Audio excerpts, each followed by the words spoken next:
Hello guys, welcome back to another video. So in this video we are going to discuss our assignment number 3 of blockchain. That is, we have to write a program in Solidity to create a student data. So in the previous video I have also explained one of the programs where I have discussed the program of Solidity. Using Solidity I have written a program, and that was of bank data, I guess. Yes. And now we are gonna see the another program using Solidity language, and we have to create a student data, and we have to make use of these following constructs, that is structures, arrays, fallback, and also we need to deploy this particular smart contract. Okay, so as I already said, I have already explained you what is a smart contract. So if you are not aware what is smart contract, I will recommend you to go to my previous video. First was that, get a be familiar, you should be familiar with this particular syntax of Solidity. In that video I have explained very well each and every word that I have written. So if you are not familiar with that, I will recommend you to first watch that particular video, because after that, because in this video I'm not going to explain each and every word that I'm going to write, so that's why I personally recommend you to watch that video first. Okay, so without wasting any much time, let's get started. So इस video में हम देखने वाले हैं, that is we have to write a program in Solidity. Similarly जैसे हमारा bank का हमने बनाया था, सिमिलरली हमें यहाँ पे एक स्टूडेंट डेटा का बनाना है। ठीक है, अब स्टूडेंट डेटा में हमें ना स्पेसिफाई किया हुआ है ये तीन constructs, that is structures, arrays और फॉल बैक। अब ये क्या होता है वो तो मैं बता दूंगा, तुम्हें पहले से ही पता होगा एरेज क्या होता है, स्ट्रक्चर्स क्या होता है, या फॉल बैक क्या है वो थोड़ा अलग है, वो मैं बता दूंगा। ठीक है, अब स्मार्ट कॉन्ट्रैक्ट क्या है तुम्हें पता है, मैं फिर से नहीं एक्सप्लेन करने वाला। सेम, ठीक है। इथीरियम क्या है, अब सबसे पहले ना एक चीज समझते हैं, इथीरियम क्या है। ठीक है, ये पर्टिकुलर वर्ड जो लिखा है यहाँ पे मैंने, इथीरियम, ये इथीरियम क्या है? देखो, इथीरियम कुछ भी नहीं है। इथीरियम भी हमारा एक ब्लॉकचेन टेक्नोलॉजी का एक टाइप है। ठीक है, ये याद रखना। ठीक है, इथीरियम एक ब्लॉकचेन टेक्नोलॉजी का टाइप है जिसका काम है, ये तुम्हें एक प्लेटफॉर्म प्रोवाइड करता है। जैसे हमने अभी पीछे रेमिक्स आईडी यूज किया जो कि इथीरियम बेस्ड है। ठीक है, सिमिलरली मेटामास्क हमने किया, वो क्या था, इथीरियम बेस्ड एक डिजिटल वॉलेट था। इथीरियम क्या होता है? इथीरियम कुछ भी नहीं है, ये एक डिजिटल प्लेटफॉर्म है। ठीक है, याद रखना, इथीरियम क्या है, एक डिजिटल प्लेटफॉर्म है जो तुम्हारा क्या कर रहा है, सॉरी, इथीरियम जो एक डिजिटल प्लेटफॉर्म है जो कि तुम्हें अलो करता है कि तुम स्मार्ट कॉन्ट्रैक्ट्स अपने लिखो। ठीक है, डिसेंट्रलाइज एप्लीकेशंस डिप्लॉय करो। ठीक है, और इथीरियम क्या है, एक, याद रखना, एक ओपन सोर्स नेटवर्क है। ठीक है, एक ब्लॉकचेन का नेटवर्क है जिसमें क्या होता है, लेट से मैं एक पार्टिसिपेंट हूँ। ठीक है, ब्लॉकचेन का नेटवर्क, ओपन सोर्स नेटवर्क का मतलब क्या, कि मैंने बोला था कि वो क्या होता है, डिसेंट्रलाइज्ड होता है। डिसेंट्रलाइज मतलब डिस्ट्रीब्यूटेड नेटवर्क होते हैं, बहुत सारे पार्टिसिपेंट्स एक पर्टिकुलर नेटवर्क में इन्वॉल्व होते हैं, जो कि क्या करते हैं, वेरीफाई करते हैं, वैलिडेट करते हैं ट्रांजेक्शन को। ठीक है, समझ आ गया? ठीक है, तो सिमिलरली इथीरियम भी एक, क्या है, एक ओपन सोर्स नेटवर्क है, एक ब्लॉकचेन का प्लेटफॉर्म है जिसके अंदर बहुत सारे पार्टिसिपेंट्स होते हैं। अब इथीरियम क्या है ना, इथीरियम एक, इथीरियम के इस पर्टिकुलर एनवायरनमेंट के अंदर, इथीरियम एनवायरनमेंट के अंदर एक हमारे पास इथीरियम वर्चुअल मशीन होती है। ठीक है, EVM, EVM stand for Ethereum virtual machine. ठीक है, ये इथीरियम वर्चुअल मशीन कुछ भी नहीं है, ये कंप्यूटर है। ठीक है, और जो भी पर्टिकुलर यूजर इस पर्टिकुलर इथीरियम एनवायरनमेंट के अंदर आता है, ठीक है, उसको क्या मिलता है, इस इथीरियम, ये जो कंप्यूटर है ना, उसको उसकी कॉपी मिलती है। ठीक है, उसको इस पर्टिकुलर वर्चुअल मशीन की एक कॉपी मिलेगी। और अब वो पर्टिकुलर यूजर जो है, वो क्या देख सकता है, जो भी चेंजेस, जो भी मॉडिफिकेशंस इस पर्टिकुलर एनवायरनमेंट, इस पर्टिकुलर नेटवर्क में होंगे ना, वो उसको इस कॉपी में भी दिखेंगे। ठीक है, तो जैसे हमने बताया था ब्लॉकचेन के अंदर, हमने बताया था कि ब्लॉकचेन के अंदर क्या है कि तुम कोई भी नेटवर्क जो है तुम डायरेक्टली ऑल्टर नहीं कर सकते, हैक नहीं कर सकते। सिमिलरली अगर कोई मॉडिफिकेशंस हुआ है किसके अंदर, अभी ये जैसे हमारा इथीरियम ब्लॉकचेन है, तो अगर कोई मॉडिफिकेशंस हुआ है इस इथीरियम ब्लॉकचेन के अंदर, तो जितने भी पार्टिसिपेंट्स है, जितने भी मेरे यूजर्स है जो इस पर्टिकुलर नेटवर्क के अंदर इन्वॉल्व है, उनको भी अपडेटेड कॉपी मिलनी चाहिए, किसकी, जो भी अपडेटेड, अपडेट हुआ है इस नेटवर्क के अंदर। तो ये सिंपल है इथीरियम क्या होता है। अब ये इथीरियम जो है ना, इसके अंदर जो हम, अब ये तो मैंने बता दिया, एक ब्लॉकचेन का प्लेटफॉर्म है या एक ओपन सोर्स नेटवर्क है, ब्लॉकचेन प्लेटफॉर्म है, ब्लॉकचेन की एक टेक्नोलॉजी है, एक टाइप है ब्लॉकचेन का। ठीक है, अब जो इथीरियम है इसके अंदर एक होता है ETH. ETH stands for ether. हमने पीछे पढ़ा हुआ है ईथर क्या होता है, ईथर मतलब क्रिप्टो करेंसी ऑफ इथीरियम। ठीक है, तो ये सिंपल सा है, ईथर क्या होता है, ईथर एक क्रिप्टो करेंसी इथीरियम की, जो कि यूज की जाती है। अब हम देखो, अब ये क्रिप्टो करेंसी का मतलब यूज केस क्या है क्रिप्टो करेंसी का, भाई क्रिप्टो करेंसी है क्या? वो बताना भूल गया था, मैं पिछली वीडियो में बताया था बट उतना एक्सप्लेन नहीं किया था, इसलिए बता रहा हूँ इस वीडियो में।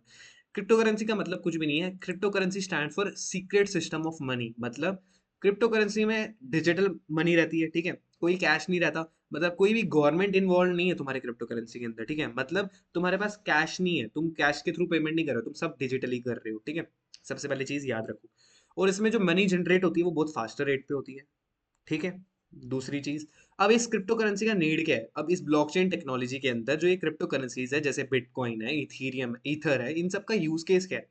कि जब भी कोई तुम कंप्यूटेशन एक ब्लॉकचेन प्लेटफॉर्म के अंदर कोई भी कंप्यूटेशन या फिर कोई भी ऑपरेशन परफॉर्म कर रहे हो, ठीक है, तो उस पर्टिकुलर ऑपरेशन को परफॉर्म कराने के लिए ना तुम्हें कुछ स्मॉल अमाउंट ऑफ ईथर या फिर बिटकॉइन या फिर small amount of your crypto currency तुम्हें देनी पड़ती है, ताकि तुम वो कंप्यूटेशन परफॉर्म करा सको ओवर द नेटवर्क, ठीक है। ये यूज केस होता है क्रिप्टो करेंसी का। क्रिप्टो करेंसी का यूज केस है कि जब भी सपोज करो कोई तुम ट्रांजेक्शन करो, सपोज करो तुम अपने दोस्त को 10 रुपए भेज रहे हो, तो ये पर्टिकुलर जो ट्रांजेक्शन है तुम्हारा, जो अकाउंट से दूसरे दोस्त के अकाउंट में जाना, वहां पे तुम्हारा बैलेंस अपडेट होना, दोस्त के अकाउंट में जाना, ये पर्टिकुलर प्रोसेस पूरी, इस पर्टिकुलर प्रोसेस को कैरी आउट करने के लिए ना जो ब्लॉकचेन टेक्नोलॉजी है तुमसे क्या लेता है? कुछ स्मॉल पोर्शन ऑफ ईथर लेता है, ठीक है। ईथर या फिर बिटकॉइन, जो भी क्रिप्टो करेंसी तुम यूज कर रहे हो, ठीक है। That's the main purpose of crypto currency, ठीक है। तो ये मैं इसलिए बता रहा हूँ क्योंकि मैं पिछली वीडियो में बताना भूल गया था, इसलिए मैं अभी बता रहा हूँ, ठीक है। ट्रांजेक्शन फी और गैस वैल्यूज। अब ये जो गैस वैल्यू है, अब मैंने तुम्हें बताया था कि गैस वैल्यू क्या होता है, देखो मैं बताता हूँ। गैस वैल्यू और गैस वैल्यू क्या है मैं तुम्हें बताता हूँ। इसमें दो चीजें होती है, एक होता है गैस प्राइस, दूसरा होता है गैस लिमिट, ठीक है। ये दोनों चीजें पता होनी चाहिए, ठीक है, बिकॉज ये क्वेश्चन एक्सटर्नल पूछेगा ही पूछेगा, ठीक है। Gas, what is gas price and what is gas limit? Gas price और गैस लिमिट का मतलब कुछ भी नहीं है। गैस प्राइस और गैस लिमिट का मतलब ये है, सबसे पहले गैस प्राइस की तरफ आती है। गैस प्राइस का मतलब क्या है? गैस प्राइस का मतलब ये है कि जब भी कोई तुम ट्रांजेक्शन या कंप्यूटेशन परफॉर्म करा रहे हो ओवर द नेटवर्क, तो जैसे मैंने बताया कि स्मॉल पोर्शन ऑफ बाउंटी है तुम्हारे, small portion of your crypto currency, उस पर्टिकुलर ब्लॉकचेन टेक्नोलॉजी जो है वो तुमसे लेगा उस ट्रांजेक्शन को परफॉर्म करने के लिए, उसी को बोलते हैं हम गैस प्राइस। सो अगर इसकी डेफिनेशन बतानी हो, so the amount of price that a blockchain technology, ऐसे बता सकते हैं, सॉरी ऐसे बताते हैं।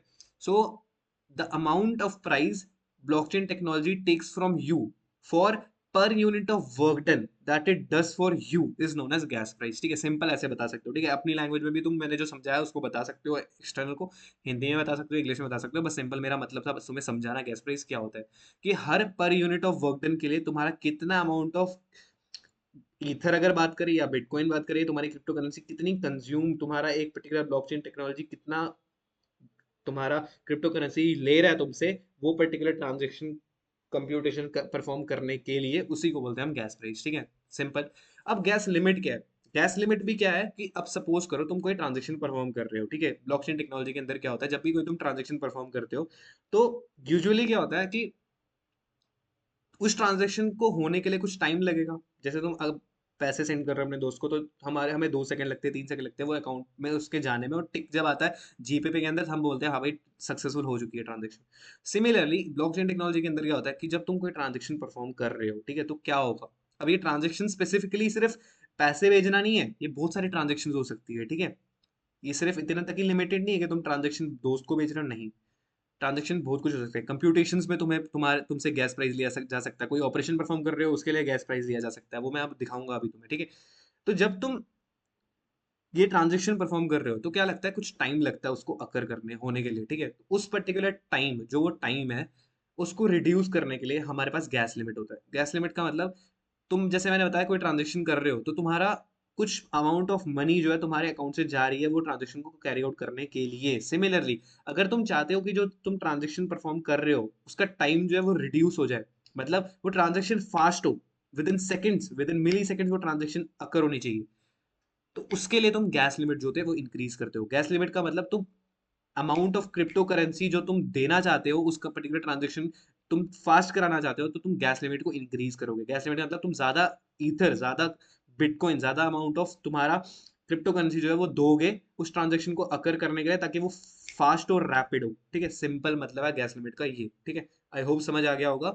सो बहुत सारा टाइम हमने इस थ्योरेटिकल में दे दिया है, तो अब हम कोड में आते हैं, ठीक है। उससे पहले, सबसे पहले स्ट्रक्चर्स क्या है, ये स्ट्रक्चर्स, एरेज और फॉल बैक क्या है? स्ट्रक्चर्स तुम्हारा अगर तुमने सी पढ़ी होगी ना, सी प्रोग्रामिंग लैंग्वेज, तो सी में तुम्हारा एक कंसेप्ट होता है स्ट्रक्चर्स का। स्ट्रक्चर्स मतलब तुम्हारा एक तुम स्ट्रक्चर बनाते हो। स्ट्रक्चर का मतलब जिसके अंदर तुम बहुत सारे जो वेरिएबल्स है, multiple variables, multiple data types के वेरिएबल जो है तुम एक स्ट्रक्चर के अंदर उसको एनक्लोज कर देते हो, वही एक स्ट्रक्चर इसमें भी सॉलिडिटी में भी होता है। एरेज, एरेज तो तुम्हें सबको पता है, ये डायग्राम देखिए, हाँ यही एरेज है, इसमें भी हम एरेज क्रिएट करेंगे, एरेज का यूज करना है हमें, ठीक है। अब ये फॉल बैक जो है ना, ये क्या होता है? फॉल बैक एक स्पेशल फंक्शन होता है जो कि किस लिए यूज किया जाता है। लेट्स से मैं कोई, मेरे स्मार्ट कॉन्ट्रैक्ट के अंदर मैंने फंक्शंस डिफाइन किए, जैसे पिछले एग्जांपल में, बैंक के एग्जांपल में हमने क्या किया था, बैंक में डिपॉजिट कर रहा हूँ मैं, कुछ विड्रॉ कर रहा हूँ और शो बैलेंस कर रहा हूँ। अब सपोज मैंने कोई ऐसा फंक्शन कॉल किया, या ऐसा फंक्शन में एग्जीक्यूट कर रहा हूँ, कोई एक्सटर्नल यूजर ऐसा फंक्शन कोई कॉल कर रहा है जो कि मेरे कॉन्ट्रैक्ट के अंदर है ही नहीं, ठीक है ही नहीं, तो क्या होगा? तो ये फॉल बैक फंक्शन उसको हैंडल करेगा, ठीक है। तो यही यूज केस है फॉल बैक फंक्शन का। अगर पूछा what is a fall back function, तो तुम ऐसे बताओगे, it is a special function जो कि क्या करेगा, जो कि कोई अगर एक्सटर्नल यूजर कोई ऐसा फंक्शन कॉल कर रहा है जो कि हमारे स्मार्ट कॉन्ट्रैक्ट के अंदर डिफाइंड ही नहीं है, तो क्या होगा? तो कुछ नहीं होगा, ये फॉल बैक उसको हैंडल करेगा, सिंपल एज दैट। और इस फॉल बैक के साथ ही हमें एक और फंक्शन डिफाइन करता पड़ता है, दैट इज रिसीव फंक्शन। अगर तुम ये नहीं करोगे तो तुम्हें एरर आएगा, स्मार्ट कॉन्ट्रैक्ट में एरर आएगा। ये रिसीव फंक्शन क्या है? ये भी एक स्पेशल फंक्शन है जिसका काम क्या है, सेम, अगर कोई एक्सटर्नल यूजर जो है कुछ अमाउंट ऑफ ईथर तुम्हें दे रहा है विदाउट स्पेसिफाइंग कि किस पर्पस के लिए तुम्हें ईथर दे रहा है, किस पर्पस के लिए क्रिप्टो करेंसी तुम्हें दे रहा है, तो वो कौन हैंडल करेगा? रिसीव फंक्शन हैंडल करेगा, ठीक है। तो अब चलते हैं अपने रिमिक्स आईडी में और देखते हैं, ठीक है। तो ये हमारा पिछला था बैंक वाला, और हम अब फिर से यहाँ पे ही एक नई फाइल क्रिएट करेंगे जिसका हम नाम रखेंगे स्टूडेंट सॉल्व, ठीक है। अब सबसे पहले क्या स्पेसिफाई करना है हमें? सेम, मैं यहाँ से ही उठाऊंगा, ये दो चीजें तो सेम रहने वाली है, license as well as the Solidity compiler का वर्जन। नाउ अब हमें क्या बनाना है? एक कॉन्ट्रैक्ट बनाना है, सॉरी क्लास लिख रहा था, कॉन्ट्रैक्ट बनाना है स्टूडेंट का। ये मैंने बना दिया कॉन्ट्रैक्ट, ठीक है। इसके अंदर अब जैसे पिछले केस में हम क्या कर रहे थे, बैलेंस और यहाँ पे हम अकाउंट ओनर लिख रहे थे, बट इधर हमें क्या चाहिए? सबसे पहले हमें क्या क्या चीजों का यूज करना है वो लिखते हैं, structure, array and fall back. तो इन्हीं का डायरेक्टली यूज करते हैं ना, एक स्ट्रक्ट, ये सिंटैक्स है स्ट्रक्ट, जैसे सी में रहता है स्ट्रक्ट। मैंने बनाया, मेरे को एक स्टूडेंट का एक स्ट्रक्ट बनाना है जिसमें मैं क्या लूंगा, मेरे को एक स्टूडेंट का नाम होगा, स्टूडेंट का कुछ नाम होगा, और उसका कुछ रोल नंबर होगा, इंट नहीं, you int, yes right, you int, और उसका कुछ रोल नंबर होगा, ठीक है। ये डिफाइन किया, ठीक है। यहाँ पे कुछ एरर आ रहा है, क्या आ रहा है? This declaration shadows an existing declaration, existing declaration struct student. ठीक है, छोड़ो, अभी फिलहाल के लिए छोड़ देते हैं, ठीक है। अब मुझे क्या नेक्स्ट करना है? एक एरे डिक्लेयर करना है, ठीक है। एरे कैसे डिक्लेयर करते हैं हमारे सॉलिडिटी के अंदर? मैंने बोला एक स्टूडेंट नाम का एक एरे बनाओ, ठीक है, स्टूडेंट डेटा टाइप का, मतलब ये स्टूडेंट डेटा टाइप है जिसमें नेम और रोल नंबर आना चाहिए उस पर्टिकुलर एरे के अंदर, ठीक है। बनाओ, और मैंने इसको बोला एक्सेस स्पेसिफायर इसका पब्लिक है, ठीक है। और इसका नाम, इस एरे का क्या नाम देना चाहते हो? मैंने बोला स्टूडेंट ए आर आर करके मैं नाम देना चाहता हूँ इस एरे का, ठीक है। इस पर्टिकुलर एरे का नाम मैं स्टूडेंट ए आर आर करके देता हूँ, ठीक है। समझ आ गया? ठीक है। अब उसके बाद क्या? उसके बाद सिंपल कुछ नहीं करना है, उसके बाद हमें क्या करना है? एरे बना दिया, स्ट्रक्ट डिफाइन कर दिया, ठीक है, बढ़िया। अब हमें क्या करना है? सबसे पहले हमें क्या करना है? अब हम फंक्शंस डिफाइन करते हैं कि ये पर्टिकुलर स्टूडेंट कॉन्ट्रैक्ट के अंदर क्या क्या फंक्शंस होने चाहिए, ठीक है। सबसे पहला फंक्शन मैं बनाता हूँ एड स्टूडेंट। अब मैं सपोज करो मैं एक डेटाबेस की तरह बना रहा हूँ जहाँ पे मैं स्टूडेंट ऐड करूंगा। इसमें फंक्शंस क्या क्या बनाने वाला हूँ मैं इस कॉन्ट्रैक्ट के अंदर? स्टूडेंट को ऐड करो, अगर तुम्हें स्टूडेंट सारे डिस्प्ले करने हैं, सारे स्टूडेंट्स तो डिस्प्ले करो। तीसरा, अगर तुम्हें देखने कितने नंबर ऑफ स्टूडेंट्स तुम्हारे एरे के अंदर है, वो फंक्शन। और लास्ट फंक्शन हम बनाएंगे कि अगर तुम पर्टिकुलर इंडेक्स पे, एक पर्टिकुलर इंडेक्स पे देखना चाहते हो कौन सा स्टूडेंट प्रेजेंट है, तो वो भी तुम देखोगे, ठीक है। एड स्टूडेंट में क्या कर रहा हूँ मैं? मैंने बोला एड स्टूडेंट में एक पब्लिक, इसका मेरे को एक्सेस वैसे डिफाइन करना पड़ता है, ठीक है। मैंने बोला एड स्टूडेंट में मैं क्या करूंगा, ये मैंने बनाया फंक्शन, ठीक है। अब उसके बाद यहाँ पे बार बार कंप्लेन कर रहा है, this declaration shadows a declaration, existing declaration, why this is complaining you 56, shadows an existing declaration struct student.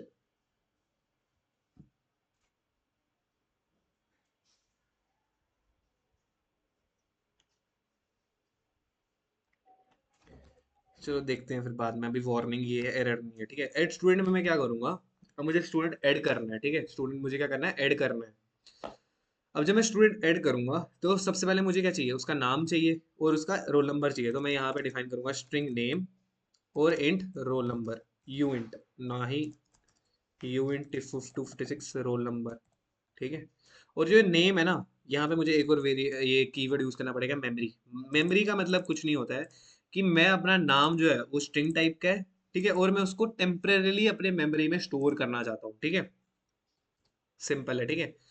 अब उसके बाद, अब स्टूडेंट को ऐड करना है, तो जब मैं स्टूडेंट को ऐड करूंगा तो मेरे को एक कंडीशन चेक करनी है कि अगर कोई मेरे एरे के अंदर ऑलरेडी कोई स्टूडेंट एग्जिस्ट कर रहा है, जिसका रोल नंबर, अगर सपोज करो मैंने एक स्टूडेंट ऐड कर रहा हूँ ए बी सी और उसका रोल नंबर है 1, सेम अगर मैं दूसरा स्टूडेंट ऐड कर रहा हूँ डी ई एफ और उसका रोल नंबर मैं 1 फिर से डालता हूँ, तो वहां पे एरर आना चाहिए कि वो रोल नंबर का स्टूडेंट ऑलरेडी एग्जिस्ट कर रहा है, बिकॉज रोल नंबर डिस्टिंक्ट होने चाहिए, यूनिक होने चाहिए, और नेम जो है वो सेम हो सकता है। तो मैं क्या करूंगा, एक कंडीशन लगाऊंगा, मैं एक फॉर लूप चलाऊंगा, फॉर यू इंट, यहाँ पे भी यू इंट 256 करते हैं, सिर्फ यू इंट 256 या यू इंट करते हैं, I is equal to 0, I less than student array dot length, I will do I plus plus. मैं क्या करूंगा, मैं सबसे पहले चेक करूंगा कि इफ इफ मेरा जो स्टूडेंट एरे है डॉट स्टूडेंट एरे का आई डॉट रोल नंबर, अगर मेरे सेम रोल नंबर आ रहा है तो मैं क्या एरर मैसेज शो करूंगा, तो मैं रिवर्ट कर दूंगा। रिवर्ट एक कीवर्ड है जो कि किस लिए यूज किया जाता है, एग्जीक्यूशन को स्टॉप करने के लिए और एरर मैसेज को शो करने के लिए। एरर मैसेज क्या दूंगा मैं, student with this roll number already exists, ठीक है। वरना वरना मुझे क्या करना है, अगर unique student unique roll number है और नेम सेम है नहीं है, उससे फर्क नहीं पड़ता, रोल नंबर यूनिक होना चाहिए, तो मैं क्या करूंगा, स्टूडेंट एरे में पुश कर दूंगा मेरा स्टूडेंट, स्टूडेंट डालना है जिसका नेम ये है और रोल नंबर ये है, ठीक है। तो ये फंक्शन बन गया हमारा एड स्टूडेंट, ठीक है। दूसरा फंक्शन मैंने क्या बोला कि अगर मुझे चेक करना है कि मेरे एरे के अंदर कितने नंबर ऑफ स्टूडेंट्स हैं, लेंथ चेक करनी है, मतलब कितने स्टूडेंट्स हैं मेरे इस पर्टिकुलर एरे के अंदर, तो मैं बनाऊंगा गेट स्टूडेंट्स लेंथ, जिसका एक्सेस स्पेसिफायर पब्लिक है, ठीक है, जो कि रिटर्न कर रहा है। Why I am using returns तुम्हें ऑलरेडी पता होना चाहिए, बिकॉज मेरा ये फंक्शन जो है कुछ कंप्यूटेशन परफॉर्म नहीं कर रहा, सिर्फ रिटर्न कर रहा है। क्या रिटर्न कर रहा है, यूएंट, ठीक है। और ये मैं क्या कर रहा हूँ, सिर्फ व्यू कर रहा हूँ, ठीक है। तो मैं क्या करूँगा, return student array dot length, ठीक है, बढ़िया। नेक्स्ट फंक्शन मैं बना रहा हूँ जिसमें मैं क्या करूँगा, डिस्प्ले ऑल स्टूडेंट्स, ठीक है, सेम पब्लिक। अब इसमें क्या कर रहा हूँ मैं इसमें भी तो रिटर्न ही कर रहा हूँ, बट रिटर्न क्या कर रहा हूँ, एरे रिटर्न कर रहा हूँ। एरे कैसे रिटर्न करेंगे हम, स्टूडेंट और ये, ठीक है। और यहाँ पे क्या करना है, इसको यहाँ पे ना मेमोरी यूज करना पड़ेगा, बिकॉज मेरा जो एरिया मेमोरी के अंदर प्रेजेंट है, ठीक है, तो ये कीवर्ड यूज करना पड़ेगा, ठीक है। और यहाँ पे ये भी व्यू है, ठीक है। मुझे क्या करना है, I have to return what, student array, simple. Last function is what, function जिसमें मैं क्या कर रहा हूँ, मेरे को स्टूडेंट चाहिए बेस्ड ऑन इंडेक्स, एरे के इंडेक्स के बेसिस मेरे को चेक करना चाहता हूँ, गेट स्टूडेंट बाय इंडेक्स। और यहाँ पे मैं क्या पास कर रहा हूँ, मेरा इंडेक्स, ठीक है, पब्लिक, ठीक है। और उसके बाद यहाँ पे कंप्यूटेशन परफॉर्म कर रहा हूँ, इसलिए मैं यहाँ पे रिटर्न नहीं करूंगा, ठीक है। या हाँ, मैं यहाँ पे भी रिटर्न करूंगा, बिकॉज मेरे को स्टूडेंट तो चाहिए ना, तो मैं स्टूडेंट चाहिए मुझे, ठीक है। और ये भी मेमोरी के अंदर प्रेजेंट है स्टूडेंट, ठीक है, तो ये किया, ठीक है। Get student by index. अब मैं क्या चेक करूंगा, यहाँ पे मैं एक कंडीशन चेक करूंगा रिक्वायर करके। क्या करूंगा मैं, ये चेक करूंगा कि जो इंडेक्स है, अगर उसकी वैल्यू तुमने कम दी है किससे, स्टूडेंट एरे डॉट लेंथ से, तो क्या एरर मैसेज शो करो, index out of bound.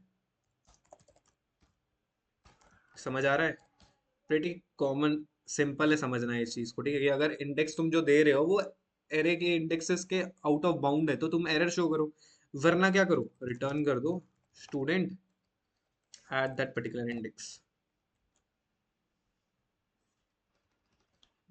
You have to return the student, you have to return the student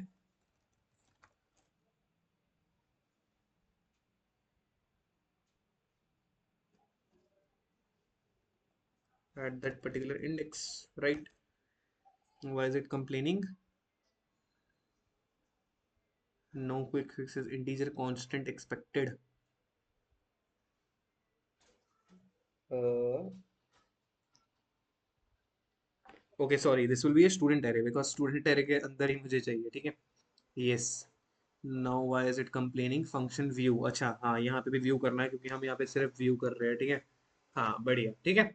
तो ये दो थोड़ी बहुत चीज़ें तुम्हें याद रखनी है, और तुम्हारा ऐसे रेमिक्स आईडी हेल्प करेगा ही, बट खुद प्रैक्टिस करोगे तो ये एरर भी नहीं आने चाहिए, ठीक है? Last is fall back. Fall back का मैंने फंक्शन बताया, स्पेशल फंक्शन, जो कि क्या करेगा, अगर कोई फंक्शन जो है तुम कॉल कर रहे हो जो कि तुम्हारे कॉन्ट्रैक्ट के अंदर मेंशन ही नहीं है, तो वो ये हैंडल करेगा, ठीक है? तो इसका सिंटैक्स आता है फॉल बैक।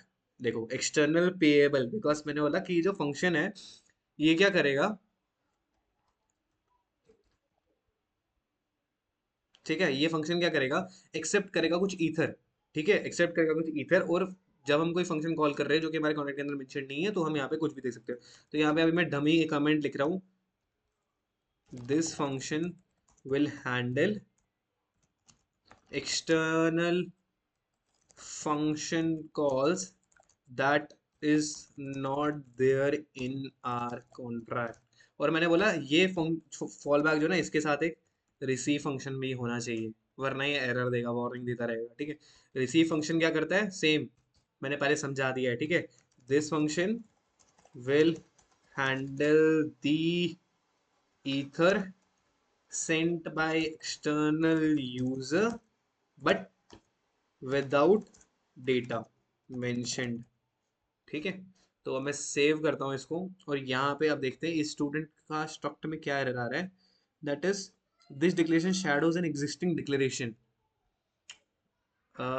आई गेस ये इसलिए हो रहा है बिकॉज कॉन्ट्रैक्ट का नाम सेम है। हाँ, तो अब देखो, अब सेव हो चुका है, और सेव किया और टिक हो गया, कंपाइल करते हैं, सक्सेसफुली कंपाइल हो गया है। अब डिप्लॉय करते हैं इसको, ठीक है?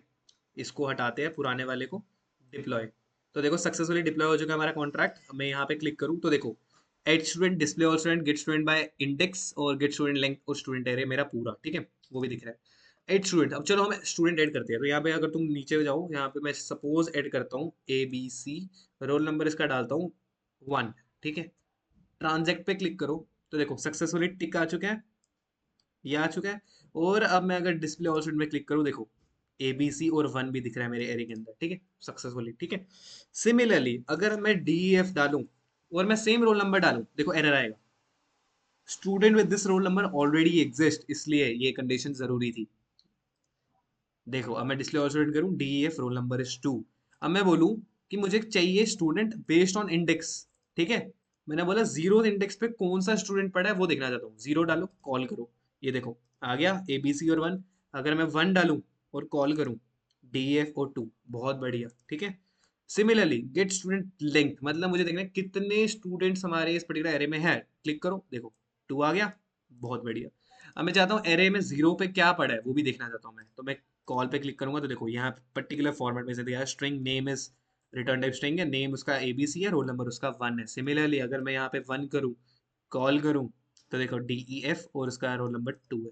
तो ये था हमारा assignment number 3rd, that was writing a solidarity program for the student data by making use of the following construct, that is structure, these arrays and fallback। okay, so I hope तुम्हें समझ आ गया होगा। अगर समझ आ गया है तो तुम्हें पता है तुम्हें क्या करना है। लाइक कर दो, कमेंट में बताओ कैसा लगा वीडियो, कोई डाउट है तो पूछ लो, और बाकी थैंक यू गाइस।